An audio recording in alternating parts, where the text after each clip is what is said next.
Cricket শোর free segment আপনাদের প্রশ্ন পড়ার পালা সরাসরি চলে যেতে চাই প্রশ্নে।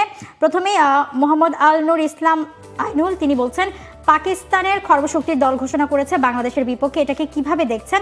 এবং লিটন দাস ওয়ানডেতে নতুন বলে অনেক দুর্বল, সে কি একাদশে জায়গা পাবে? আমার মতে লিটন দাস ওয়ানডেতে মিডল অর্ডারে ভালো চয়েস হতে পারে, আপনাদের কি মতামত জানতে চেয়েছেন? আসলে তো লিটন দাস এখন মিডল অর্ডারেই ব্যাট করছেন, আপার মিডল অর্ডারে 4-এ ইউজুয়ালি ব্যাট করছেন। উনি হয়তোবা আরও ডিপের কথা বলছেন, মিডল অর্ডারে, ডিপ মিডল অর্ডারে বা লোয়ার মিডল অর্ডারে খেলতে পারবেন কিনা সেটা আমার কাছে মনে হয় 4-এ Liton Das is doing good. মানে ওয়ানডেতে তার স্ট্যাটটা সাম্প্রতিক সময়ে গত বছরটা খারাপ গিয়েছে, কিন্তু অ্যাট এনি ডে আপনি কি মানে ওয়ানডে টিম কল্পনা করতে পারেন মানে লিটন দাসকে ছাড়া? মানে লিটন দাস যেই ক্যালিবারের প্লেয়ার, তার একটা ব্যাট প্যাচ যেতেই পারে এবং ব্যাট প্যাচের পর তিনি ফিরেছেন, এটাই এখন খবর। এবং পাকিস্তান সিরিজটা তার জন্য একটা পরীক্ষা, তিনি নিজেও সেটা জানেন। এবং ওয়ানডে ফর্মেটে থিতু হতে হলে তাকে কনসিস্টেন্সি বজায় রেখে রান করতে হবে, এর কোনো বিকল্প নেই। শিয়া বাটার ও ভিটামিনে সমৃদ্ধ লিলি বিউটি সোপ, তারুণ্যময় উজ্জ্বল ত্বকের জন্য। আরেকটা প্রশ্ন তিনি যেটা বলছেন যে পাকিস্তান খর্বশক্তির দল ঘোষণা করেছেন, এটার সঙ্গে আমি পুরোপুরি একমত নই। খর্বশক্তি বলতে আসলে যেটাকে বোঝায়, ধরুন একেবারেই যদি আপনি আপনাদের সেকেন্ড টিম নিয়ে আসতেন, সেটাকে খর্বশক্তির বলা যেত। মানে পাকিস্তানের এই টিমে মোহাম্মদ রিজওয়ান আছেন এবং সাইফজাদা ফারহানরাও আছেন, সালমান আলী আঘারা আছেন। সেক্ষেত্রে আমার কাছে মনে হয় না এটা কোনো অংশে খর্বশক্তির দল বলে। বাট হ্যাঁ, নতুন প্লেয়াররা আছে, এটা হয়তো বাংলাদেশের জন্য একটা স্লাইটলি অ্যাডভান্টেজ বয়ে আনতেও পারে।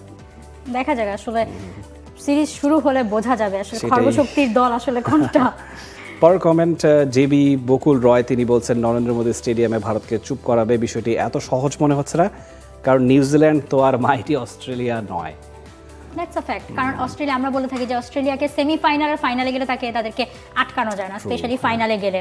এবং সেখানে নিউজিল্যান্ড, আমরা জানি যে নিউজিল্যান্ড আর সাউথ আফ্রিকা এই দুটো দলই এমন যারা সেমিফাইনাল আর ফাইনালে, মানে আপনি যত ভালো দল হোক, যত মানে ভালো ফর্মে থাকুক, ইটস অলওয়েজ ডিফিকাল্ট। এক্স্যাক্টলি। আর হ্যাঁ, ভারতের মাঠে নরেন্দ্র মোদী স্টেডিয়ামকে চুপ করানো, ইট ওয়ন্ট বি ইজি। পরের কমেন্ট মুশফিক রহমান, তিনি বলছেন আসন্ন পাকিস্তান সিরিজে বাংলাদেশের ভালো করার সম্ভাবনা কতটুকু? 3-0 কি হবে?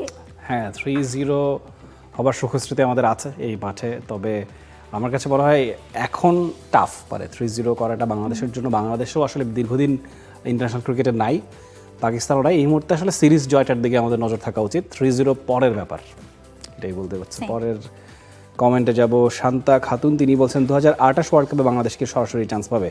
হ্যাঁ, বাংলাদেশ আসলে অলরেডি কনফার্ম হয়ে গিয়েছে যখন জিম্বাবুয়ে সেকেন্ড রাউন্ডে গিয়েছে। তার মানে হচ্ছে আপনার ওই টপ 8 টিমে, যেহেতু আফ্রিকার টিম এক্সট্রা যাচ্ছে একটা, জিম্বাবুয়ে আসলে আমরা শুরুতে ওভাবে চিন্তা করিনি, সে কারণে আসলে বাংলাদেশ সম্ভবত 12 বা 13 নম্বর পজিশনে থাকবে। সেই ক্ষেত্রে বাংলাদেশের আসলে অটোমেটেড চান্স হয়ে গিয়েছে আর কি, সেটাই বলা যায়। পরের কমেন্টে যাব। মুক্তা আক্তার বলছেন আসসালামু আলাইকুম, সব দেশেরই ভালো পেস বোলিং বা স্পিন বোলিং অলরাউন্ডার থাকে, স্পিড বোলিং অলরাউন্ডার থাকে, বাংলাদেশের নেই কেন? উত্তরটা একটু বলতেন। ওয়ালাইকুম আসসালাম। হ্যাঁ, পেস বোলিং অলরাউন্ডার আমরা সবসময় বলে থাকি, সাইফুদ্দিনকে নিয়ে কথা উঠলেই তখনই হয় যে বাংলাদেশে আসলে পেস বোলিং অলরাউন্ডার আরও দরকার। সাইফুদ্দিনকে নিয়ে কথা হয় since 2019 if I am not wrong. মানে আপনার এই 6-7 বছরে আর একজন ভালো পেস বোলিং অলরাউন্ডার তৈরি হলো না। আপনি সৌম্য সরকারকে কি পেস বোলিং অলরাউন্ডার, একদম ব্যালেন্সড অলরাউন্ডার হিসেবে বলতে পারবেন কিনা? যেটা কিনা বেন স্টোকস ধরুন ব্যাটিং বোলিং দুটোতেই সমান পারদর্শী, বা ভারতের হার্দিক পান্ডিয়া সমান পারদর্শী, নিউজিল্যান্ডের বেশ কয়েকজনই আছেন এরকম, মানে ড্যারেল মিচেল ক্যাপ্টেন তিনি আছেন, আরেকজনকে যিনি খেলেননি খুব একটা, এবার নাম ভুলে গেলাম। যাই হোক, মানে এরকম দেখুন, মানে সবগুলো টিমেই আছে। সম্ভবত শ্রীলঙ্কা, পাকিস্তান, শ্রীলঙ্কাতেও দাসুন সানাকা আছেন, যদিও দুটোতে সমান পারদর্শী না। কিন্তু বাংলাদেশের ক্ষেত্রে যেটা হয়েছে, একাধিক অপশন নেই, এবং সাইফুদ্দিন তো ন্যাশনাল টিমে রেগুলার খেলছেই না। মানে মাঝখানে লম্বা সময় তার ইনজুরি গিয়েছে, পারফরমেন্সেও ভাটা পড়েছিল। আমাদেরকে আসলে এরকম পেস বোলিং অলরাউন্ডার খুঁজতে হবে, এবং সেই সঙ্গে যারা পেসার হিসেবে যারা খেলে থাকেন তাদেরও ব্যাটিং ক্যাপাবিলিটিটা আরেকটু মানে গেম আপ করাটা খুব দরকার। মানে আপনি নাহিদ রানা বলুন, মুস্তাফিজুর রহমান বলুন, শরীফুল বলুন, একদম পুরোদস্তুর বোলার হিসেবে তারা টিমে চান্স পেয়ে থাকেন। এখন আমরা কিন্তু 2-3জন পেসার রেগুলারই খেলাচ্ছি। অন্যান্য টিমে আপনি দেখবেন ব্যাটিং ডেপথটা 8-9 নম্বর পর্যন্ত, অনেকের 10 নম্বর পর্যন্তও থাকে। আমাদের ডেপথটাও কিন্তু ওই 7 পর্যন্তই বা 8 পর্যন্তই।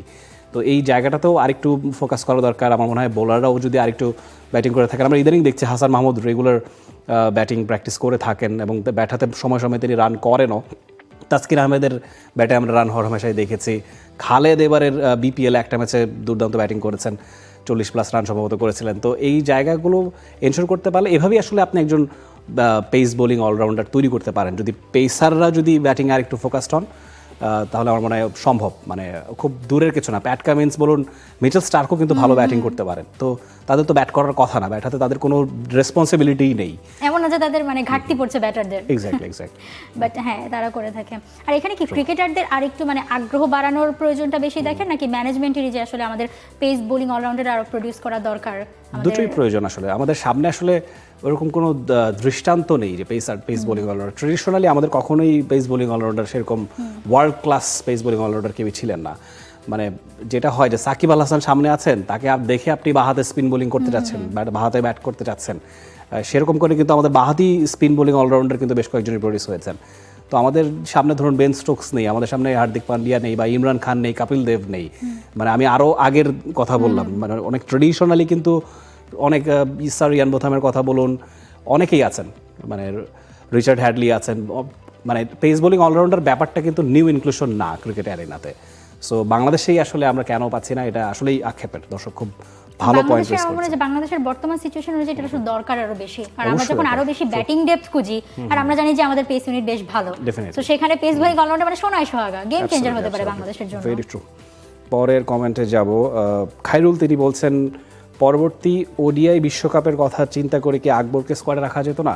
হ্যাঁ, আকবর আলীকে স্কোয়াডে রাখার আলোচনাটা না 2020 সালে যখন আন্ডার-19 ওয়ার্ল্ড কাপ জিতেছে তখন থেকেই হচ্ছে, কিন্তু আকবর আলী নিজে কি খুব কনসিস্টেন্ট কিনা, মানে সবশেষ বিপিএলেও তিনি খাবি খেয়েছেন, এবং এইবারে সবশেষ যে বিসিএলে প্রথম ম্যাচে তিনি সেঞ্চুরি করলেন, তার পরের 3টা ম্যাচে কিন্তু তার রান নেই। মানে কনসিস্টেন্সি না থাকলে ন্যাশনাল টিমে চান্স পাওয়া এই মুহূর্তে বাংলাদেশে ইটস নিয়ারলি ইম্পসিবল। আর আকবর আলীকে নিয়ে বেশি কথা হয় যখন ধরেন এজ লেভেলে তিনি কোনো জায়গায় চ্যাম্পিয়ন হন, তখন মানে বলা হয়ে থাকে যে আকবরের সাথে চ্যাম্পিয়ন ভাগ্যটা আছে। He is a very good captain, মানে তার ক্যাপ্টেন্সিও খুব charismatic captaincy. So definitely bat হাতে যদি আরেকটু জাতীয় দলে আর শার্প হলে অবশ্যই সম্ভব, এবং উইকেট কিপিংটাও তিনি বেশ ভালো করে থাকেন। তার সেই ক্যালিবার আছে, আর একটু একাগ্রতা এবং ধারাবাহিকতার প্রয়োজন। বড় কমেন্ট। রিয়াদ বলছেন মেহেদী মিরাজের ক্যাপ্টেন্সির মেয়াদ কতদিন, ধারাবাহিকভাবে খারাপ করলেও বিসিবি তাকে ক্যারি করবে কিনা? জানি না আসলে মেয়াদ বলে কিছু থাকে কিনা ক্যাপ্টেন্সির সঙ্গে। এবং মিরাজ ধরেন এই সিরিজটাই যদি 3-0-তে বাংলাদেশ জিতে যায় বা সিরিজই জিতে যায়, তখন কিন্তু আবার মিরাজ যদি সেই সঙ্গে পারফর্ম করেন, মানে ক্যাপ্টেন্সির চেয়েও বড় আপনার পারফর্ম করাটা অনেক বেশি মুখ্য।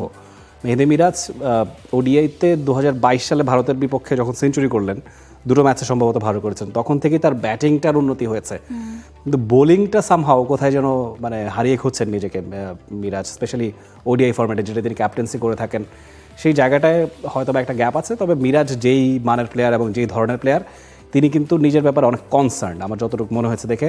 তিনি ভালো মতো করেই জানেন তার কোথায় কোথায় ঘাটতি আছে এবং সেই ঘাটতিগুলো কীভাবে ফিল আপ করতে হবে। He is working on that, but হয়তো বা একটু সময় পেলে বা এই সিরিজে হয়তো আমরা দেখতে পাবো মিরাজের একটা কামব্যাক, সেরকম প্রত্যাশা আমরা রাখতে পারি। নেক্সট সাকিব আল হাসান এই তকমাগুলোই হয়তো আসলে ক্ষতিকর আমার কাছে মনে হয়। আর নেক্সট সাকিব আল হাসান না বলে যে নিউ মিরাজ, সেটা বললেই হয়। মিরাজকে আমরা আলাদা করে রেট করতেই পারি। আজকের প্রশ্ন এই পর্যন্ত ছিল। সবাইকে অসংখ্য ধন্যবাদ আমাদের ক্রিকেট শোতে সঙ্গে থাকার জন্য। ক্রিকেটের আপডেট নিয়ে আমরা হাজির হয়ে যাই শনি সোমবার 3 দিন। রমজানের কারণে আমরা 6টার পরিবর্তে 7টায় আসছি। আবার দেখা যাবে যে হয়তো বা রমজানের পর আমরা রেগুলার টাইমে ইনশাআল্লাহ আসবো। আপনারা অবশ্যই সঙ্গে থাকবেন এবং আপনাদের কমেন্টসের জন্য অসংখ্য ধন্যবাদ। For more updates, subscribe to our YouTube channel and click on the bell icon. Follow us on Facebook and Instagram. Download T-Sports app to enjoy exciting games and highlights. Visit tsports.com.